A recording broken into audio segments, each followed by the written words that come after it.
کہ یہ یزیدی طریقہ ہے اور اس طریقے سے کبھی بھی وہ دین یا دینداروں پہ غلبہ نہیں پا سکتے بلکہ ذلیل و رسوا ہوں گے۔ اور دور مت جائیے، پاکستان کی قریب کی صرف 5 سے 7 سال کی تاریخ دیکھیں، جس نے بھی دین یا دیندار کے ساتھ غداری کی، اللہ نے اس کا ایسا بیڑا غرق کیا ہے کہ اس کی نسلیں یاد رکھیں گی کہ کس طرح اس کو ذلیل کیا گیا ہے۔ بہرحال امام مسلم بن عقیل نے خط لکھ دیا امام حسین کو کہ آپ آ جائیں، یہ بڑے محب اہل بیت ہیں، محبت کرنے والے ہیں۔ اب دوسری طرف وہ جو یزیدی تھے، دنیا کی محبت والے تھے، حکومت کی محبت والے، تو انہوں نے یزید کو بتایا کہ بھئی تمہارے تو یہ حال ہو رہا ہے کوفے میں، تمہاری حکومت کو تو خطرہ ہے، تم اس طرح کرو کسی سخت آدمی کو بھیجو۔ کیونکہ جو وہاں گورنر تھے نعمان بن بشیر، جب لوگوں نے ان سے کہا کہ اس طرح ہو رہا ہے تو آپ ان سے سختی سے پیش آئیں، انہوں نے کہا کہ میں دنیا کی خاطر اپنی آخرت برباد نہیں کر سکتا کہ یہ نبی کی حال ہے، میں اپنے عہدے کے چکر میں ان پہ زیادتی کروں اور اپنی آخرت کا بیڑا غرق کر لوں، میں یہ نہیں کر سکتا، میں سختی سے ان سے پیش نہیں آ سکتا۔ بہرحال جب یزید کو پتہ چلا، اس نے ابن زیاد بصرہ کا گورنر تھا اس وقت، سخت مزاج آدمی، اس بدبخت کو بھیجا تو یہ آیا، اس نے آ کے سختی شروع کی اور کہنے لگا کوفے والوں سے کہ بھئی اگر اپنی جان کی امان چاہتے ہو تو مسلم کا ساتھ چھوڑ دو، جس نے بھی ساتھ دیا یا اس کو پناہ دی تو میں اس کو قتل کر دوں گا، بیوی بیوہ اور بچے یتیم بنا دوں گا۔ اب کوفے والوں کا اصل روپ نظر آنے لگا کہ اتنی ہی یہ جرت کے مالک تھے، جب اس نے دھمکیاں لگائیں تو امام مسلم کا ساتھ چھوڑنا شروع کر دیا۔ اور یہ بات طے ہے کہ بندے کے ایمان کا اور اخلاص کا پتہ چلتا ہی مشکل میں، عام حالات میں تو سارے ہی مومن ہیں، عام حالات میں تو سارے کہتے ہیں کہ ہم حق کے ساتھ ہیں، جب مشکل پیش آئے اسلام پہ، میں اسلام کی بات کروں گا، کسی سیاسی لیڈر کی قطعاً بات نہیں کرتا، کیونکہ یہ تو خود سے منافق لوگ ہیں، یہ خود کے سگے نہیں ہوتے، ان کے ساتھ کیوں آپ کھڑے ہو دین کو برباد کرنے کے لیے؟ ہاں، دین کی خاطر کھڑے ہوں تب آپ کے اخلاص کا ایمان کا پتہ چلے گا۔ اب اس نے ابن زیاد کو بھیجا، اس نے دمکایا تو یہ کوفے والے سارے ڈر کے امام مسلم کا ساتھ چھوڑنے لگے۔ یہ حال ہے تاریخ کی کتابوں میں کہ جب امام مسلم بن عقیل جامع مسجد کوفہ میں نماز پڑھنے کے لیے آپ جماعت میں کھڑے ہوئے نا مغرب کی، تو ہزاروں کی تعداد میں جماعت میں لوگ تھے، اور جب نماز ختم ہو گئی، نماز سے فارغ ہوئے، آپ نے دیکھا تو پیچھے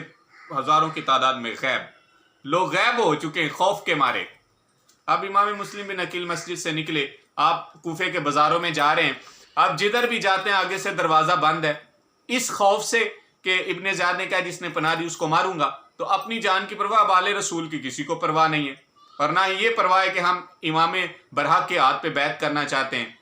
بہرحال امام مسلم بن عقیل گلیوں میں جا رہے ہیں، آپ نے دیکھا کہ گلی کا گھر کا دروازہ کھلا اور ایک بوڑھی خاتون بیٹھی دروازے پہ، آپ گئے، آپ نے جا کے پانی مانگا، وہ بڑھیا خاتون پانی کا پیالہ لے کے آئی، آپ نے پانی پی لیا اور وہاں بیٹھ گئے،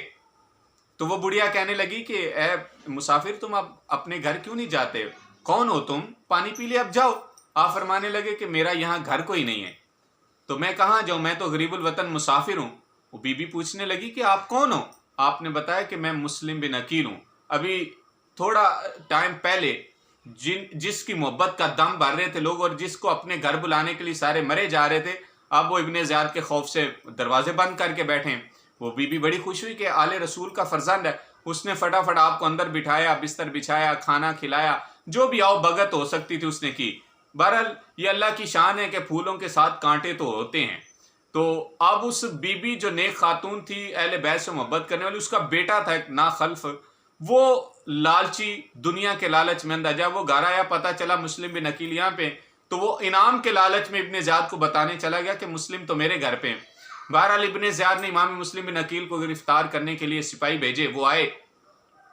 اور آ کے جب محاصرہ کیا گھر کا امام مسلم بن عقیل کو گرفتار کرنے کے لیے، آپ نے فرمایا کہ نہیں بھئی ایسے نہیں، میں علی کی آل میں سے ہوں، میں ایسے بزدلوں کی طرح تمہارے ہاتھ میں نہیں آؤں گا۔ آپ نے تلوار لی اور آپ ان سے لڑتے ہوئے باہر نکل آئے، اور باہر آ کے آپ نے کئیوں کو واصل جہنم کیا۔ جب وہ قتل ہوئے کئی سارے تو وہ گھبرا گئے کہ اس طرح تو یہ قابو نہیں آئیں گے، پھر منافقت کرتے ہوئے کہنے لگے کہ ہم تو آپ سے جنگ نہیں کرنے آئے، آپ کو صرف لینے آئے، آپ چلیں ہمارے ساتھ۔